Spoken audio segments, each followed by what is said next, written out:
hello hi नमस्ते मु आशा करुच्ची भल थे समस्ते देखो आज आपण मानक देखेबी कदली बहुत ही बढ़िया टेस्टी रेसिपी निश्चित भाव में आरंभ शेष पर्यंत देखिए देखला जानीपारे कौन या कदली भंडार एमती राउंड राउंड करके कदली भंडा को प्रथम काटिदेवे तापर तार सूता बाहर करदे ना तो पाटे लगे देखो टिक टिक करके काटिदेली काटिदे सारापर ताकू भल भाव में एमती चकटी देवे चकटिया द्वारा भल भाव में सीझीज देखो मसला रेडी करदेली सोरिष अल्प किसी पकई रसुण लंका पियाज एमती पूरा ग्राइंडिंग करदे कलापर एमती जो चकटिकी रखिथिबा मंजा को ताकू गोटे प्लेट बाहर करदे टिक टिक करके काटिदे एमती आलू आलूटा पड़े टेस्टी लगे हल्दी पाउडर लंका पाउडर जीरा पाउडर पकई सारापर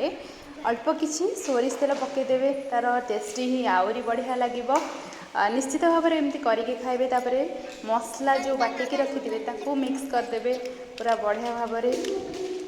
मिक्स कले मसला गोटे जगह रही बढ़िया ही लगे तापर देखु कौन करेंगे एमती कदली पत्र गोटे आणवे से मिक्स करथिबा मसला को मंजा को मिसेकी एमती बांधि भल भाव में यहाँ हूँ मंजा पत्रपड़ा निश्चित भाव में आपण मैंने करके खाइबे आमे तो करके खाइलु मम्मी बनईला बहुत ही टेस्टी लगिला निश्चित भाव में करके खाइला आपण मैंने जणाइबे कमेंट रे केमती लगिला ये मंजा पत्रपड़ा देखो एमती किसी समय एटा अध घंटा 45 मिनट लगे